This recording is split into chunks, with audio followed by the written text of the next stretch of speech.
Melanie with Stonethetic here. Today we're going to be showing you how to do these nice rock-face edges that you see both here and here. You may remember our frosted chocolate video where we showed this chiseled stone rock face edge. Since then, we've received questions and requests on how we made this wood look like stone. So today we're going to show you how it's done. It's easy and it's a lot of fun. We are going to be showing you the mechanics of how to make sample boards like this that have this nice edge that you're able to have both this half nose and this really nice rock face edge look, as well as the mechanics of how you're able to make this, how it works, that it's able to fit two other sample boards inside of it for when you're on the road.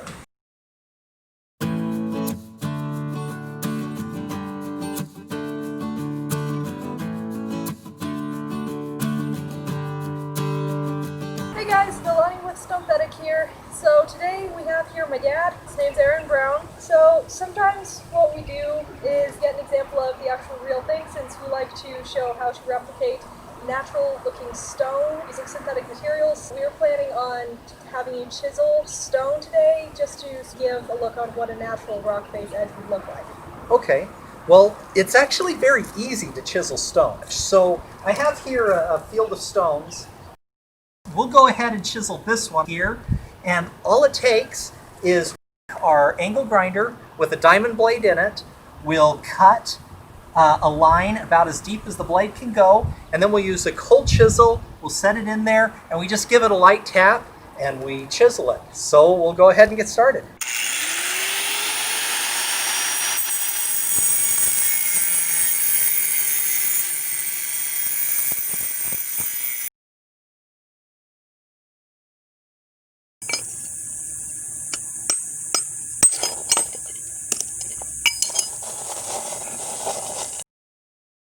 We start by cutting our sample board down to the correct size, slightly bigger than our other boards so that they will fit inside.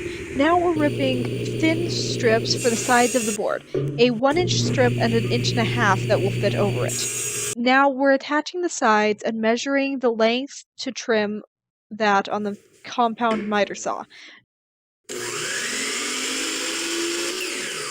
Note how the skinny strip fits on top of the board. The next larger side will fit outside the board, and that will make for a strong interlocking pattern when it's all glued up. Here you can see the boxes we're assembling each of the pieces. Place the piece, we trim it to length, and then we place the next side of the box and work our way around the edges. I glue everything up at the same time and use clamps to hold in place when the glue dries.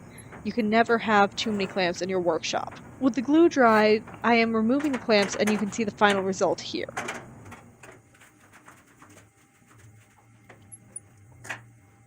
And I'm sanding the edges smooth with the quarter sheet finishing sander, first the sides and then we go over the top of the box. So what we've done here is we've sealed up any cracks or gaps with bondo, and we've done that and we've sealed up all around the sides on the top. This is our mixing pedal. You may see it for doing walls, plaster. We use it to just spread the bondo on there. This is bondo. It's a car body filler. It works very well with our wood product. The warning though, if you live somewhere where it's fairly hot or in the summer, you need to only use, it has a hardener to it. It's 2 parts.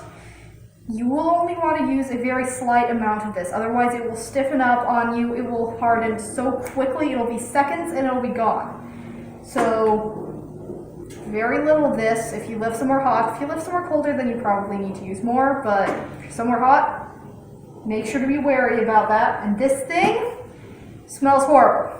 It stinks so bad that this top, even though it's always so hard to get off of this, we keep it on there because it smells bad, really bad. So always keep that in mind when working with this. It's also why I have a mask on. Okay. So now that this is dry, we will be able to sand it smooth again, now that we've placed our bondo. And for those of you who have used bondo before, how about you tell us in the comments below what's your tips and tricks on how to get the bondo lid off the can, as well as tell us how exactly you would describe the smell of bondo. I'd say that it smells as bad as corpses, but corpses smell more natural, so Now with the bondo dry, I am sanding the edges completely smooth. Make sure to wear a mask while you are sanding bondo. Now I am going over the edges with my router using a round over bit. For one edge I use a 1/4 inch on the top and an 1/8 inch for the bottom. For my half nose I use a 3/8 inch round over on both the top and the bottom.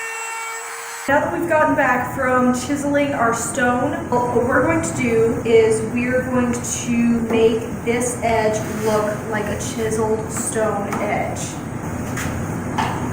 We have this angle grinder here, and we're going to be going and carving out these pieces here and there to get this real chiseled look as we get these chunks off of here. Some of you may be asking, well, if you do that, then isn't that going to fall apart unlike a normal edge because carving out pieces of it isn't going to get thinner? Well, in this case, the regular edges, most of the edges are going to be thinner, but this one is kind of double. It's kind of doubled up on the inside, so it's a little bit thicker than your other edges.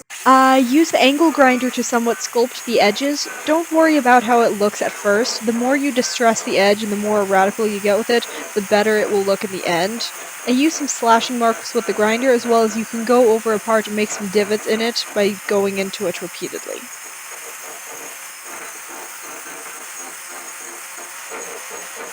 It's really good to get at this from multiple angles, including from angles like the bottom, not just the side and stuff. So we are also going to be coming at it from different angles with this grinder as well, kind of angling it in different ways in order to get kind of this bumpy, cut out, sort of smoother texture as well. Here you can see me grinding at the edge with the box flipped upside down. This helps me to vary the angles as I'm sculpting.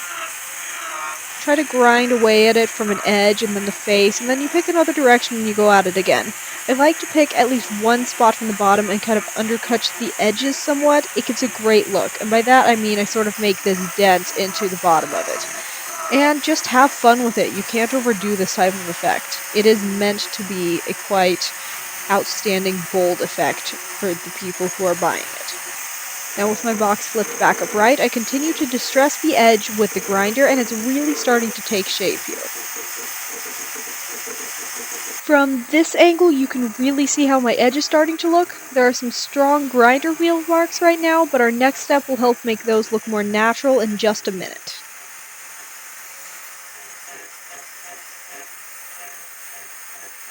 A Rockface edge is a great accent to have in your kitchen, by the way. Have most of your counters with a smoother edge, then add a bit of a splash with a Rockface edge for your island, and it gives a nice dramatic appeal to really up-level your space.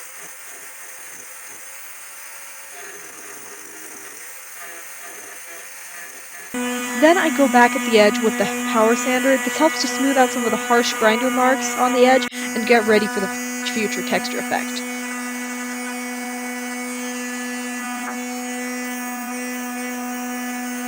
Now I mix up a little more bondo and smear that onto my edge. This will give a great textured look. As a note, if you do choose to work with bondo, you should probably read the warning labels about this product and follow all the recommended precautions.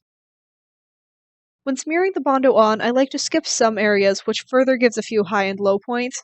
Right as the bondo is starting to set up, I start tapping the bondo with my gloved hands to lift and pull the bondo into this great textured look.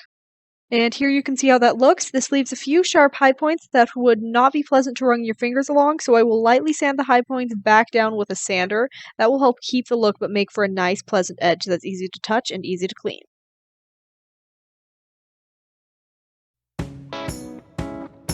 And here you can see how two of our Rockface edges turned out on the sample boards. This is a fun, rustic look that works great in a log cabin or even a high-end home.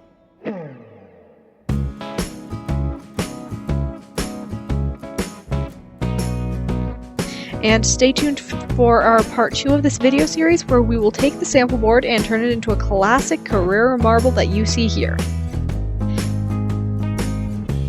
If you are enjoying this content, be sure to like the video, add to your comments below, share the video with your friends, and subscribe to our channel. And from all of us here at Stonethetic, built by you, built for less, built to last, and we'll see you on the next video. Thanks for watching!